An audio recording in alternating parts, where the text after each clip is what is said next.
नमस्कार, मी डॉक्टर कविता राणे. लक्षवेधीमध्ये आपल्या सर्वांचं स्वागत.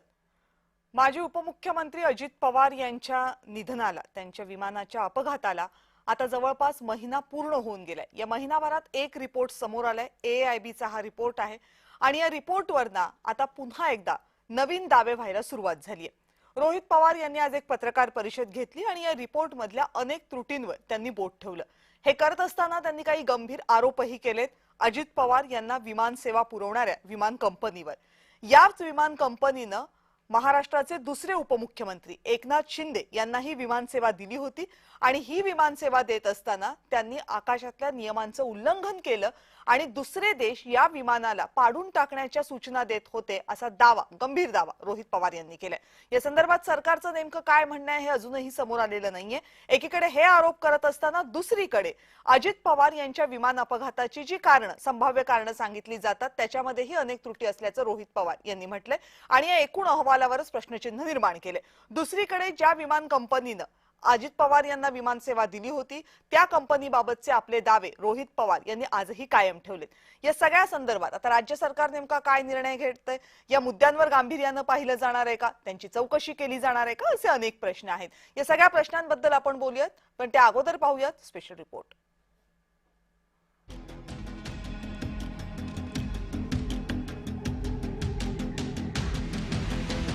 अजित पवार यांच्या विमान अपघात तपासाबद्दल रोहित पवार सातत्यानं प्रश्न उपस्थित करतायत. 28 फेब्रुवारीला केंद्रीय नागरी उड्डाण मंत्रालयाला याचा प्राथमिक अहवाल प्राप्त झाला.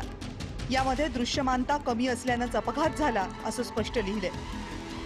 पण रोहित पवारांना ते मान्य नाहीये.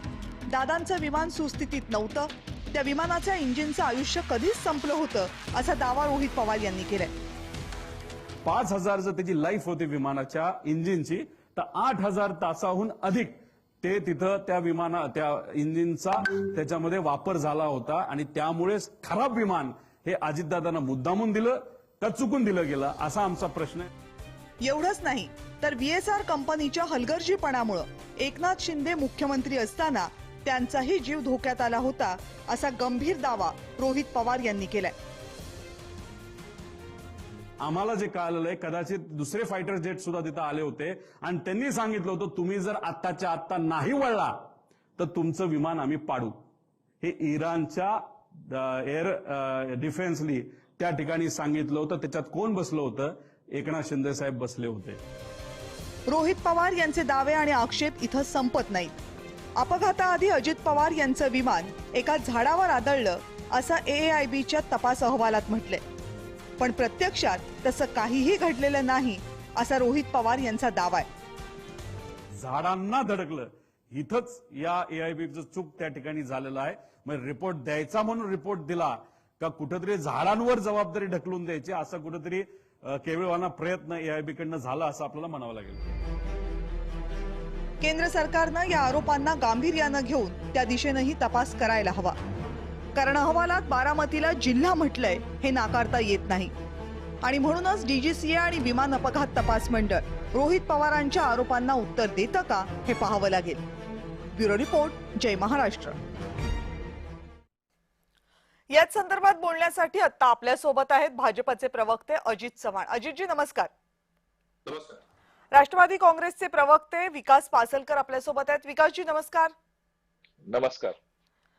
राष्ट्रवादी काँग्रेस शरदचंद्र पवार पक्षाचे प्रवक्ते विकास लवांडे आपल्या सोबत आहेत. विकासजी आपलंही स्वागत. नमस्कार. आणि काही वेळातच एव्हिएशन एक्सपर्ट निलेश गायकवाड आपल्या सोबत असतील. निलेशजी थ्रू झालेत का आपल्या सोबत? नाही, मला वाटते काही वेळानंतर ते आपल्या सोबत असतील. सुरुवातीला विकास लवांडेजी, खरं तर गेल्या काही महिन्याभरामध्ये 3 ते 4 पत्रकार परिषदा जवळपास रोहित पवार यांच्या झाल्यात आणि आजच्या पत्रकार परिषदेमध्ये सुद्धा त्यांनी मागच्या काही मुद्द्यांचा पुनरुच्चार केला आणि काही नवे दावे केलेले आहेत. रोहित पवार यांनी इतके सारे आरोप करून सुद्धा, इतके सारे दावे करून सुद्धा अजूनही राज्य सरकारनं त्याची फारशी दखल घेतलेली नाहीये. शिवाय आता जो अहवाल येईल त्याची वाट पाहिली जात होती, तो अहवाल सुद्धा आलाय, त्यावरही त्यांनी त्रुटी उपस्थित केलेल्या आहेत. काय वाटतं तुम्हाला, या सगळ्या मुद्द्यांची दखल घेतली जाणार आहे? घेतली जाणार नाही असं वाटतं. त्याची अनेक कारणं आहेत. कारण जी DGCA आणि जी एरो कंपनी आणि जी विमान कंपनी आहे टीडीएचे त्याच्यामध्ये लोक सामील आहेत. या सगळ्या प्रकारामध्ये एकमेकांचा गुंता असल्यामुळे, एकमेकाचे हितसंबंध गुंतलेले असल्यामुळे इथे चौकशी होणार नाही. याचं उदाहरण उत्तम म्हणजे AAIBचा जो काय परवा अहवाल आला 30 दिवस पूर्ण झाल्यानंतर अगदी शेवटच्या क्षणाला सायंकाळी तो रिपोर्ट एक कुठतरी फॉर्मॅलिटी 30 दिवसाची असता नियम म्हणून तो पूर्ण करण्याचा कार्यक्रम त्यांनी केलेला आहे. त्या रिपोर्टमध्ये अनेक आक्षेप आहेत. म्हणजे बारामती जिल्हा दाखवला हे तर आहेच, परंतु तिथं कुठलंही झाड नाही. मी स्वतः तिथे स्थळ भेट केलेली आहे. पण तिथे कुठलेही 50-100 मीटरच्या परिसरात कुठेही झाड असं नाही की ज्याच्यामुळे विमान त्या झाडाला धडकेल आणि खाली पडेल, असं कुठेही नाही. त्यामुळे हा अहवाल जो आहे अत्यंत बोगस आहे. अहवाल जो आहे तो दडपण्याचाच प्रकार आहे. हे अजितदादांचा जो काय त्यामध्ये घातपात झालेला आहे, हे प्रकरण उघडकीस येणं शक्य वाटत नाही. कारण इतिहासामध्ये आपण जर गेलो तर अनेक लोकांची अशी प्रकरणं आहेत की ज्याच्यामध्ये त्याचं मृत्यूचं गूढ उघड झालेलं नाही. मग त्याच्यामध्ये गोपीनाथ मुंडे साहेब असतील, राजेश पायलट साहेब असतील, अनेक उदाहरणं देता येतील आपल्याला की ज्याची मृत्यूचं गूढ अद्यापपर्यंत ओपन झालेलं नाही. त्याच पद्धतीनं या सरकारचा असा दावा आहे की याच्यात फक्त अपघात दाखवायचा त्यांचा प्रयत्न चाललेला आहे. गुन्हेगारीच्या निमित्ताने किंवा क्रिमिनल जे आमदार रोहित पवारांनी अनेक मुद्दे उपस्थित केले, त्यांनी पार्ट 1, पार्ट 2 आणि पार्ट 3 अशा 3 वेगवेगळ्या पत्रकार परिषदा घेऊन पॉवर पॉईंट प्रेझेंटेशन दिलेलं आहे. त्या पॉवर पॉईंट प्रेझेंटेशनला आतापर्यंत त्यातल्या एकाही मुद्द्याला कुणीही डिनाय करू शकलेलं नाही अधिकृतपणे की हे खोटं आहे किंवा याच्यामध्ये जे काही दाखवतात ते चुकीचं दाखवतात, असं एकही अधिकृतपणे सरकारचं कुठली संस्था किंवा तपास यंत्रणा खोटं ठरू शकलेलं नाहीये. त्यामुळे आम्ही जो काही FIR दाखल करण्याचा प्रयत्न करत होतो, मी स्वतःही होतो त्या रोहित दादांच्या सोबत, मरीन ड्राईव्हला किंवा बारामतीला FIR दाखल करून जात नाही. याचं कारणच ते आहे की हे प्रकरण दडपायचं आहे. ठीक आहे. विकास पासलकरजी, आज जे दावे रोहित पवार यांनी केलेत, तुमचा पाठिंबा आहे त्या दाव्यांना, विरोध आहे, काय भूमिका आहे तुमची? पवार यांनी माननीय अजितदादांच्या अशा अपघाती निधनानंतर ज्या पद्धतीचे मुद्दे उपस्थित केलेले आहेत ते मुद्दे निश्चितरित्या त्या मुद्द्यांकडे असं चुकीच्या पद्धतीने पाहून चालणार नाहीये. ते मुद्दे काही दृश्यमानतेच्या संदर्भातलं किंवा आत्ताच विकास लवांडे यांनी सांगितलं की त्या ठिकाणी जे झाड या ठिकाणी दाखवलं गेलेलं आहे किंवा त्या झाडावरती आढळलं प्राथमिक अहवाल आहे, प्राथमिक अहवालामध्ये या चुका आहेत. हे आजच्या घडीला तरी ते दिसतं की त्या ठिकाणी त्या झाडावरती विमान आदळून मग पुढे विमान खाली पडलं गेलं असं ते त्याचा प्राथमिक दृष्ट्या दिसतंय. तर त्या परिसराची एकूण पाहणी आम्ही सुद्धा त्या ठिकाणी गेलेलो होतो, एक सोडून 2-2 वेळा गेलो, पाहिलं तिथं, परंतु तशी परिस्थिती तिथं नाहीये. आणि म्हणून रोहित दादा पवारांनी जे काही मुद्दे उपस्थित केलेले आहेत, ज्या टेक्निकली ग्राउंड वरती किंवा जे काही मुद्दे आहेत त्या मुद्द्यांना आपल्याला असं दुर्लक्षित करून चालणार नाहीये. कारण या राज्याचे लोकनेते आदरणीय अजितदादा पवार हे खूप मोठं व्यक्तिमत्व होतं आणि ते गेल्यानंतर अशा पद्धतीचा हा जो काही व्यक्त होत आहेत ते, तर त्या गोष्टी आपण त्या दुर्लक्षित करून चालणार नाही. परंतु या ठिकाणी मी मागच्या वेळेस असं सांगितलं की याला आपण सखोल चौकशी सगळ्या बाजूने सर्वांनी या माध्यमातून आपण सरकारच्या माध्यमातून, कारण हा अंतिम अहवाल नाही, हा अंतरिम आहे, प्राथमिक अहवाल आहे, पुढे आलं पाहिजे, सत्य पुढे आलं पाहिजे, महाराष्ट्रातील जनतेला कळालं पाहिजे. कारण एवढ्या मोठा लोकनेता गेलेला आहे आणि म्हणून ज्या पद्धतीने रोहित पवार भांडतायत किंवा ते पॉवर प्रेझेंटच्या माध्यमातून ते दाखवतायत, ते निश्चितरित्या त्या गोष्टी आपण त्याकडे दुर्लक्ष करून चालणार नाही. रोहित पवारांचे मुद्दे महत्वाचे आहेत, मग पक्ष म्हणून राष्ट्रवादी काँग्रेस यात भूमिका का घेत नाहीये? अडचण काय आहे? हे लक्षात घ्या, ऐका, पक्ष म्हणून पक्षाने सुरुवातीलाच या राज्याच्या उपमुख्यमंत्री सुनेत्राताई पवार यांच्या माध्यमातून सर्व पक्षाचे प्रमुख लोक माननीय मुख्यमंत्री देवेंद्रजी फडणवीस यांच्याकडे जाऊन सखोल चौकशी या विषयाबद्दल झाली पाहिजे. यामध्ये जे काही असेल ते संपूर्ण बाहेर आलं पाहिजे, महाराष्ट्रातील जनतेला हे समजलं पाहिजे. आणि म्हणून पुन्हा या गोष्टी राज्याच्या प्रमुखांकडे एकदा दिल्यानंतर पुन्हा सातत्याने त्याच विषयावरती हे करण्यापेक्षा या विधानसभेचं आज अधिवेशन चालू आहे, या विधान परिषदेमध्ये अनेक आमदार आहेत, या सर्वांचं तेच म्हणणं आहे की आपण या ठिकाणी सरकारला अवधी दिला पाहिजे आणि अवधी देऊन या चौकशीवरती कुठेही विपरीत परिणाम होणार नाही पण असं आहे की अवधी दिला होता 1 महिन्याचा, त्या 1 महिन्यामध्ये एक अहवाल आला, त्या अहवालावर जर आता प्रश्न उपस्थित होणार असतील तर तेही करायचे नाहीत का? आणि जर तुम्ही म्हणताय की ते मुद्दे महत्वाचे, मग एकीकडे म्हणताय तुम्ही मुद्दे महत्वाचे आहे, दुसरीकडे म्हणताय तुम्ही प्रेस कॉन्फरन्स सतत कशाला घेतात, म्हणजे तुमची भूमिका नेमकी काय आहे की अडचण होतीये तुमची आता? म्हणत नाहीये, आम्ही असं म्हणत नाहीये. शेवटी ते कुटुंबातील एक घटक आहेत आणि त्यांना आपल्या काकांविषयी जे काय वाटतं ते त्यांनी मांडलं पाहिजे. आमचं फक्त एवढंच म्हणणं होतं की या सगळ्या पद्धतीमध्ये कुठंतरी या महाराष्ट्रामध्ये हे वातावरण आहे, हे आपल्या दृष्टिकोनातनं अजितदादांचं जाणं हे अत्यंत खूप महाराष्ट्रावरती एक धक्का पोचलेला आहे आणि या सगळ्या परिस्थितीमध्ये भावनिकतेच्या याच्यामध्ये कुठे त्याला वेगळा रंग चढू नये अशा पद्धतीचा आपला मुद्दा काय आहे. वेगळा रंग चढतोय? काय वेगळा रंग चढतोय? नाही, काय होतं माहितीये का, शेवटी आता सरकारला येते आपण विकास अवधी तुमच्याकडे. दिला पाहिजे. 30 दिवसाच्या मध्ये हा जो काय प्राथमिक अहवाल आलेला आहे, अंतिम अहवाल आलेला नाही, पण आता नाहीये. मला एक सांगा की तुम्ही म्हणताय की रोहित पवारांचे मुद्दे तुम्हाला पटतात, म्हणजे या प्राथमिक अहवालामध्ये जे जे काही म्हटलेलं आहे ते सगळं तुम्हाला पटलंय का? हे लक्षात घ्या, आपण जे मी म्हटलं की झाडावरती जे काय विमान पहिल्यांदा आदळलं, हा. आता हे सर्वसामान्य हा टेक्निकली मुद्दा नाहीये.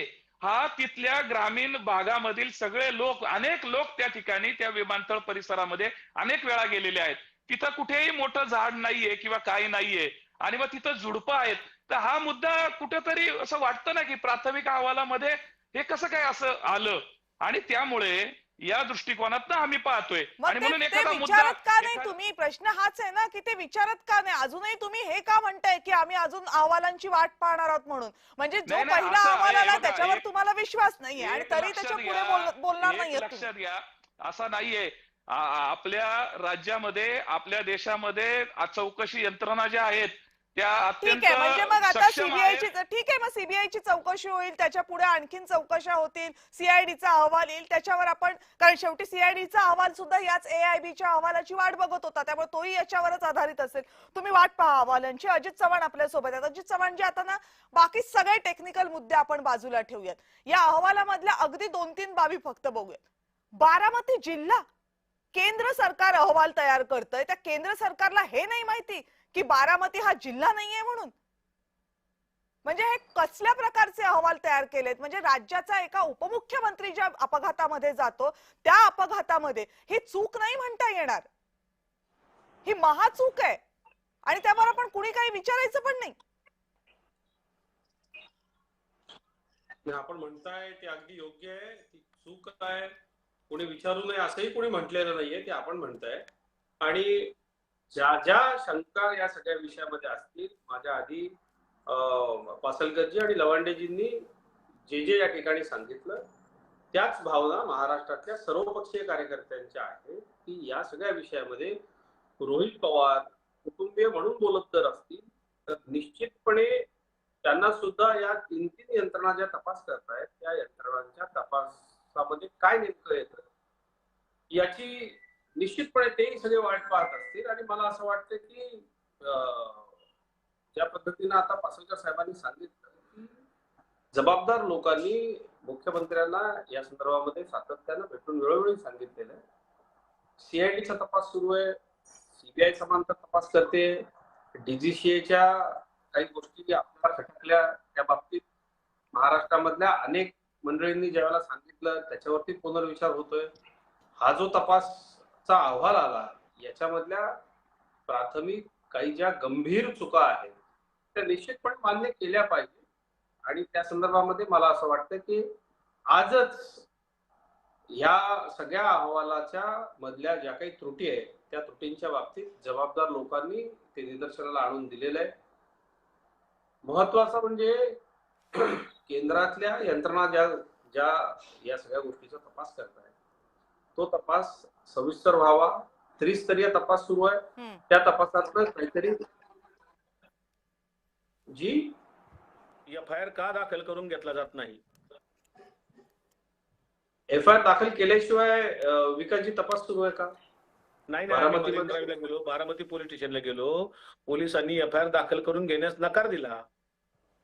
विकासजी, याच्यामध्ये दोन्ही जे अर्ज आहेत, मला काही पोलिसांची बाजू घ्यायची नाही, कुठल्याही यंत्रणेची बाजू घ्यायची नाही. माझ्या पार्टीला या बाबतीमध्ये मला व्यक्तिगत कार्यकर्ता म्हणून पाहिजे या संदर्भामध्ये दाखल झालेली आहे. त्या दाखल FIR वरतीच तपास सुरू आहे आणि बारामती आणि मरीन ड्राईव्ह दोन्ही ठिकाणचे अर्ज या संबंधित यंत्रणांकडे पाठवले आणि आपल्या भावना त्यांच्यापर्यंत पोहोचवल्या. त्या जिथं FIR बारामतीमध्ये भावनांचा नाहीये, प्रश्न भावनांचा नाहीये, कायद्याचा प्रश्न आहे. BNSS कायद्यानुसार कुठल्याही नागरिकाला जर का काही अतिरिक्त माहिती तिथे द्यायची असेल किंवा काही त्याच्या घटनेच्या संदर्भाने काही माहिती द्यावायची असेल तर FIR दाखल करणं हा त्याचा अधिकार आहे आणि दाखल करून घेणं हे पोलिसांचं कर्तव्य आहे. परंतु आम्ही प्रयत्न करून सुद्धा दाखल करून घेतला नाही ना. नाही, याच्यामध्ये एक FIR ऑलरेडी दाखल आहे. दाखल FIR वरती नाही जो FIR दाखल आहे तो प्रोटोकॉलनुसार जो काय असतो अपघाताचा बारामतीमध्ये प्रोटोकॉल दाखल आहे. तक्रारी अर्ज संबंधित यंत्रणांकडे दिला गेला.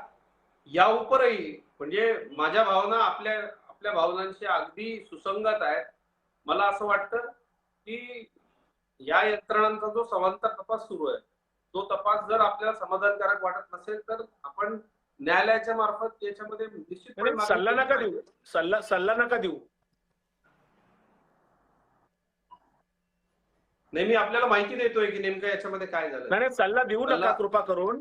FIR दाखल करून घेणं हे नागरिकांचा अधिकार आहे BNSS कायद्यानुसार आणि सुप्रीम कोर्टाच्या एक जजमेंटनुसार प्रत्येक नागरिकाला कुठल्याही अशी आक्षेपार्ह घटना किंवा दखलपात्र गुन्हा जर असेल ज्याच्यामध्ये 5 लोक गेलेली आहेत त्या घटनेचा FIR जर कोणी दाखल करू इच्छित असेल तर त्या FIR दाखल करून घ्यायला पोलिसांना कोण मज्जाव करतोय, कोण दबाव आणतंय? या सगळ्या विषयामध्ये आपल्या बरोबर उच्च न्यायालयाचे वकील इथं उपस्थित होते. त्या वकिलांनी आपल्याला योग्य सल्ला दिला असेल. मी काही कायदे पाहिजे नाही, त्यामुळे तुमची तयारी नाही आमचा सल्ला घेण्याची. माझं याच्यामध्ये त्यांचं अजितजी त्यांचं म्हणणं एवढंच आहे की FIR दाखल करून घेणं हे कर्तव्य आहे पोलिसांचं आणि अधिकार आहे नागरिकांचा. ते जर होत नसेल तर तो सवाल त्यांनी उपस्थित केला. त्याच्यानंतर न्यायालयात जाणं की नाही तर हा मार्ग आहे त्यांच्यासाठीचा, तो घ्यायचा की नाही त्याचा विचार ते करतील. प्रश्न असा आहे, आज रोहित पवारांच्या पत्रकार परिषदेमध्ये अजितजी हेही म्हटलं गेलं की ज्या VSR कंपनीच्या विरोधात ते FIR दाखल करून घेण्याचा प्रयत्न करत होते त्या VSR कंपनीनं महाराष्ट्राचे दुसरे उपमुख्यमंत्री एकनाथ शिंदे यांना सुद्धा देशाच्या बाहेरचा प्रवास करताना भयंकर चुका केलेल्या आहेत. एक मुख्यमंत्री महाराष्ट्रानं गमावलेला आहे, एक उपमुख्यमंत्री महाराष्ट्रानं गमावलेला आहे. दुसऱ्या उपमुख्यमंत्र्यांच्या बाबतीमध्ये इतके गंभीर आरोप होत असेल तरीही या कंपनीला पाठीशी घालण्याचा प्रयत्न का होतोय हा सवाल आता उपस्थित होतोय. याच्यामध्ये पहिल्याच दिवशी आपल्याकडे रेकॉर्डवरती असेल, आपल्या चॅनलवरती सुद्धा मी बोललो होतो की ही जी कंपनी आहे आणि सगळ्यांच्या भावना त्याच आहे.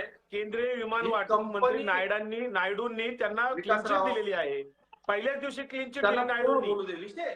विकासराव, विषय संवेदनशील आहे.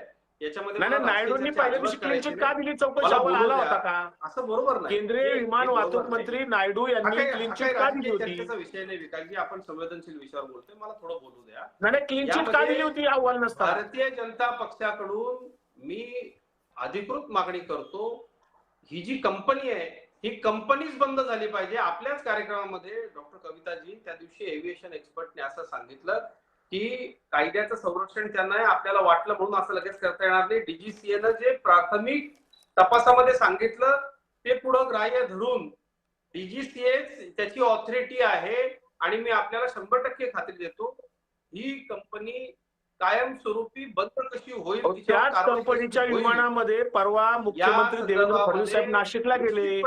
नाशिकला VSR कंपनीच्या विमानातून मुख्यमंत्री का गेले? मला नीट ऐकायला आलं नाही विकासजींनी. VSR कंपनीचं विमान जर बंद केलेलं आहे DGCAने सांगितलंय तर मुख्यमंत्री महोदय देवेंद्र फडणवीस साहेब नाशिकला VSRच्या कंपनीतून का गेले? VSRचं ब्रँडिंग करत होते का ते?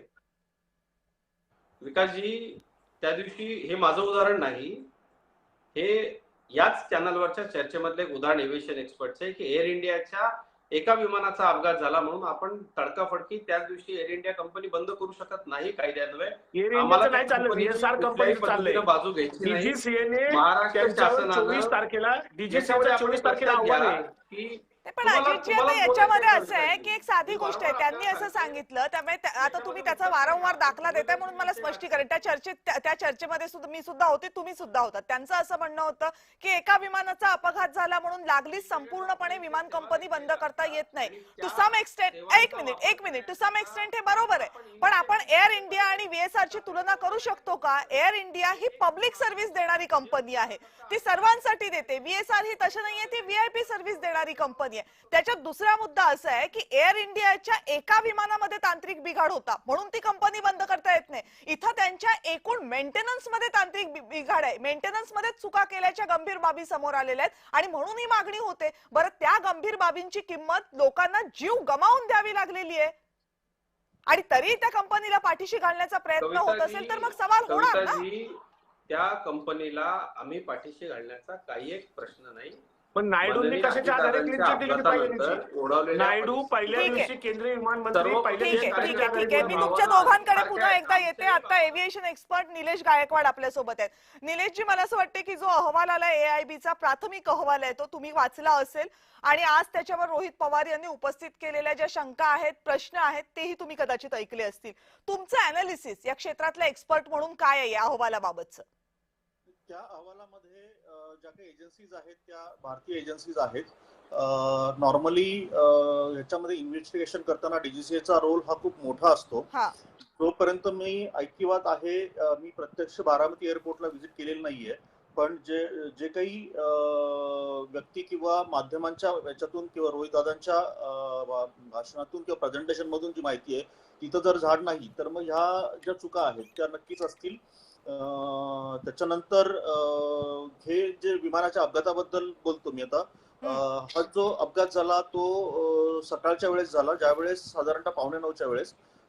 सकाळच्या वेळेस मागच्या वेळेस मला एका चॅनलवर सांगितलं होतं त्यावेळेस 400 दृश्यमानता होती, परंतु ज्या वेळेस सूर्य नुकताच उगवलेला असेल आणि ज्या वेळेस उजेड पडलेला असेल तर त्यावेळेस हवेतले जे काही दवबिंदू असतात ते चमकतात आणि त्याच्यामुळे दृश्यमानता ही कमी होते आणि त्यामुळे कमी दृश्यमानता असेल जर तर तो एक प्रॉब्लेम असू शकतो. पण अहवालाच्या बाबतीत म्हटलं तर अहवालाच्या बाबतीत ह्या ज्या एजन्सीज आहेत या एजन्सीज आणि रोहित दादांचे प्रश्न आणि प्रेझेंटेशन या सगळ्यांकडे लक्ष देऊन मला असं वाटतं की आंतरराष्ट्रीय एजन्सीजकडे ज्या इन्व्हेस्टिगेशन करतात त्यांच्याकडे हे प्रकरण सोपवलं तर मला असं वाटतं की ते पारदर्शकता त्याच्यामध्ये जास्त येण्याची शक्यता आहे. नाही, पण हा सिरियस म्हणजे त्याच्यामध्ये जे काही सवाल उपस्थित केलेत किंवा जे एकूण अहवालामध्ये जे मुद्दे आहेत त्यावर जे सवाल उपस्थित केलेत, is it a serious exercise? Basically हे सगळे मुद्दे त्यांनी उपस्थित केलेले आहेत, तर मला असं वाटतं की ज्या एजन्सीजने याचं इन्व्हेस्टिगेशन केलंय की त्यांना त्याचे उत्तर देणं हे बांधीलकारक असावं म्हणजे असेल आणि त्यांनी ते उत्तर द्यावेत आणि त्याच्यामध्ये ती त्यांच्या ज्या काही प्रश्नांची आहे रोहित दादांनी किंवा इतर पण प्रत्यदर्शी लोक जे आहेत त्यांनी बघितल्यानंतर आणि त्याच्यानंतर इतर एअरपोर्टवरला व्हिजिट नंतर लोकांनी केली त्यांच्या सगळ्यांच्या म्हणण्यानुसार जर असेल तर त्याला त्यांनी एक सिरियस महत्व द्यावं आणि त्यांना उत्तरं नक्कीच द्यावेत असं मला नक्की वाटतं. बरं, याच्या अगोदर सुद्धा एक जी कारवाई झाली होती, कारवाई पण नाही म्हणता येणार त्याला, ते फक्त लिअरजेटची 4 विमानं ग्राउंड केली गेली या कंपनीची, जी कंपनी आता वादामध्ये आहे ती. काय कारण आहेत? म्हणजे अशा कंपन्यांवर कारवाई करायला DGCA हात आखडता घेतं की DGCAला मर्यादा आहेत? बेसिकली आता जो मी ती चर्चा ऐकत होतो की ती कंपनी बंद व्हायला हवी आणि दुसरे जे वक्ते होते ते म्हणत होते की एका विमानाला अपघात झाला तर ती कंपनी कशी बंद करता येईल. परंतु समजा जर वारंवार त्या कंपनीकडून अशा प्रकारच्या चुका, गंभीर चुका होत असेल आणि ती कंपनी जर VIP लोकांना सर्व्हिस देत असेल तर मला असं वाटतं, आणि समजा एवढं करून जर ह्या अक्षम्य चुका होत असतील तर मला असं वाटतं की त्या ठिकाणी DGCA आणि संदर्भातल्या एजन्सीजने त्याच्यावर कार्यवाही नक्कीच करायला हवी. कारण आता याच्यामध्ये सुद्धा आणखीन एक गोष्ट माझ्या ऐकिवात आहे की ह्या विमानामध्ये सुद्धा फ्युएलचे 2 बॅरल्स भरलेले होते. नॉर्मली हे अलाउड नाहीये. तर हे त्या ठिकाणी समजा त्या पर्टिक्युलर विमानाचं फ्युएल जर मिळणार नसेल तर तुम्हाला बाय रोड तिथे फ्युएल तुम्हाला पाठवायला लागतं, पण मात्र ते खर्चिक काम असतं म्हणून त्यांनी ते रिफ्युलिंगसाठी ते फ्युएल भरलेलं असेल आणि मग त्याच्यामुळे सुद्धा हे जे विमानाला जी आग लागली सरकल्यावर तर त्याच्यामुळे सुद्धा त्या घर्षणामुळे सुद्धा म्हणजे त्या फ्युएल मुळे सुद्धा ते शक्य आहे.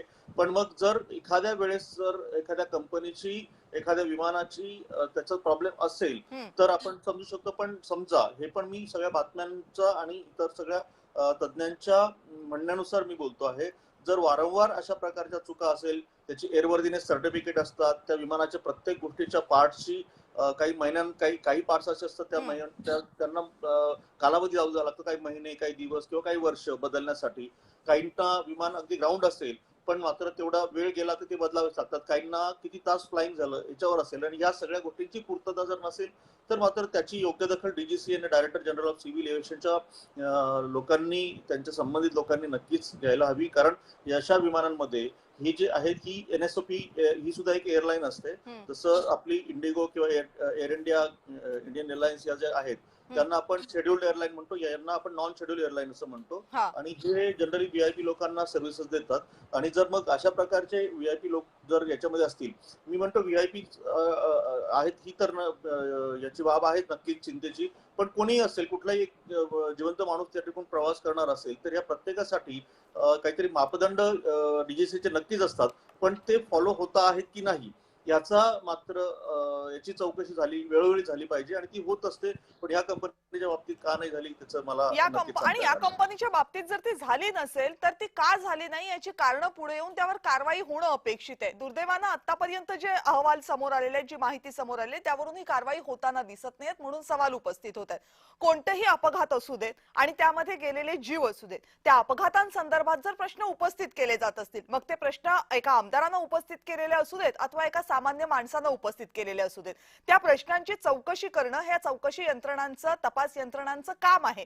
जर त्या अहवालांमध्ये जर आता त्रुटी समोर येत असतील तर मग ते अहवाल गांभीर्यानं केले गेलेले आहेत का, की त्या अहवालांमध्ये त्रुटी समोर येतात याचा अर्थ ते अहवाल कुणाला पाठीशी घालण्याचा प्रयत्न करतायत का, हे गंभीर सवाल आहेत. आणि महाराष्ट्रानं या अपघातामध्ये एक उपमुख्यमंत्री गमावल्यानंतर जर हे सवाल येत असतील तर फक्त महाराष्ट्रातल्या जनतेचं नाही, महाराष्ट्राच्या सरकारचं सुद्धा हे कर्तव्य आहे की या सगळ्या प्रश्नांची गांभीर्यानं उत्तरं महाराष्ट्राला मिळायला पाहिजेत आणि त्यासाठी सरकारला प्रयत्न करावे लागतील. अपेक्षा करूयात की AIBच्या अहवालामध्ये जितके प्रश्न उपस्थित करता आलेले आहेत यापेक्षा किंवा असे प्रश्न येणाऱ्या पुढच्या तपास यंत्रणांच्या अहवालांमध्ये उपस्थित करण्याची वेळ येऊ नये, इतक्या गांभीर्याने हे तपास होतील अशी आपण अपेक्षा करूयात. आपण सगळेजण या चर्चेत सहभागी झालात, सगळ्यांचे मनापासून आभार. आणि या विशेष चर्चेमध्ये वेळ झाली इथेच थांबण्याची. पाहत रहा जय महाराष्ट्र.